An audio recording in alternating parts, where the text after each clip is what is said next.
ಚನ್ನಪಟ್ಟಣ ಭಾಗದಲ್ಲಿ ರೈತರ ಜಮೀನುಗಳ ಮೇಲೆ ದಾಳಿ ಮಾಡಿ ಲಕ್ಷಾಂತರ ಮೌಲ್ಯದ ಬೆಳೆ ನಾಶ ಮಾಡುತ್ತಿದ್ದ ಪುಂಡಾನೆಗಳ ಎಡೆಮುರಿ ಕಟ್ಟುವಲ್ಲಿ ಅರಣ್ಯ ಇಲಾಖೆ ಈಗ ಯಶಸ್ವಿಯಾಗಿದೆ. ಈ ಪುಂಡಾನೆಗಳಿಂದ ರೈತರು ಕೂಡ ಸಾಕಷ್ಟು ಆತಂಕವನ್ನ ವ್ಯಕ್ತಪಡಿಸಿದ್ರು. ಈಗ ಕೊಂಚ ನಿರಾಳರಾಗಿದ್ದಾರೆ. ಈ ಕುರಿತ ಡೀಟೇಲ್ಸ್ ಇಲ್ಲಿದೆ.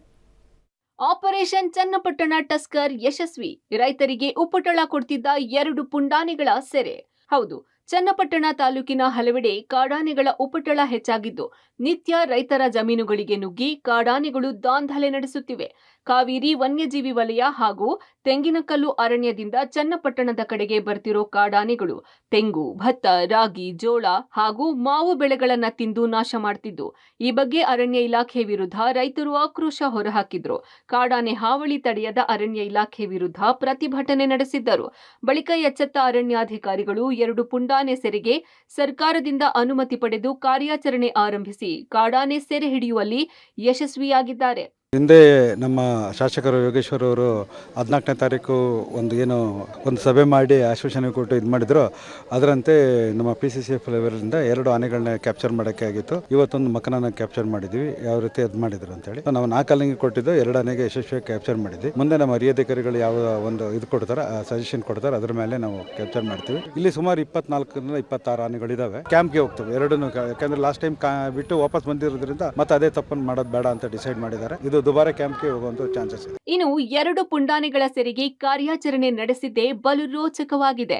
ಸಾಕಾನೆಗಳಾದ ಭೀಮ, ಧನಂಜಯ, ಏಕಲವ್ಯ, ಹರ್ಷ, ಸುಗ್ರೀವ ಹಾಗೂ ಪ್ರಶಾಂತ ಆನೆಗಳ ಮೂಲಕ ಕಾರ್ಯಾಚರಣೆ ಆರಂಭಿಸಿದ್ರು.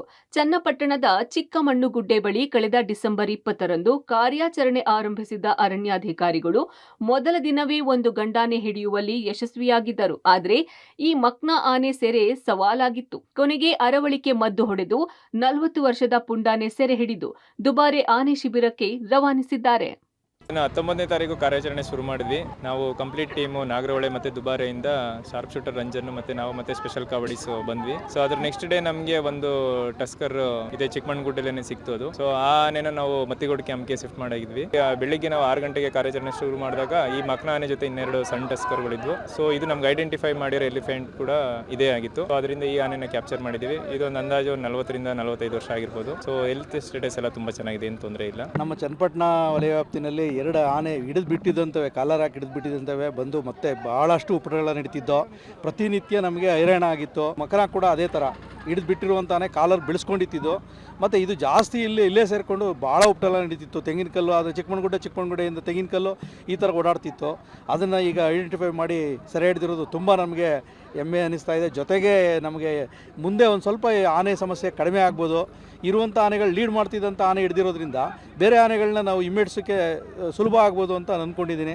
ಹಂಗಾಗಿ ನಮಗೆ 2 ಆನೆ ನಮಗೆ ಹಿಡಿದು ನಮ್ಮ ವಲಯದಿಂದ ಹೋಗ್ತಾ ಇರೋದು ತುಂಬ ಸಂತೋಷ ಆಗಿದೆ. ಒಟ್ಟಾರೆ ರೈತರ ಜಮೀನುಗಳಲ್ಲಿ ನಿತ್ಯ ದಾಂಧಲೆ ನಡೆಸುತ್ತಿದ್ದ ಸುಮಾರು 20ಕ್ಕೂ ಹೆಚ್ಚು ಕಾಡಾನೆಗಳು ಚನ್ನಪಟ್ಟಣ ಭಾಗದಲ್ಲಿ ಇದ್ದು, ಅದರಲ್ಲಿ 2 ಪ್ರಮುಖ ಪುಂಡಾನೆಗಳನ್ನ ಗುರುತಿಸಿ ಅರಣ್ಯ ಇಲಾಖೆ ಸೆರೆ ಹಿಡಿದಿರೋದು ರೈತರಿಗೆ ಕೊಂಚ ನಿರಾಳ ನೀಡಿದೆ. ಆದರೆ ಕಾಡಾನೆ ಉಪಟಳಕ್ಕೆ ಶಾಶ್ವತ ಪರಿಹಾರ ನೀಡುವಂತೆ ರೈತರು ಮನವಿ ಮಾಡಿದ್ದು, ರೈಲ್ವೆ ಬ್ಯಾರಿಕೇಡ್ಗಳ ಮೂಲಕ ಕಾಡಾನೆ ಹಾವಳಿ ತಡೆಯುವಂತೆ ಒತ್ತಾಯಿಸಿದ್ದಾರೆ.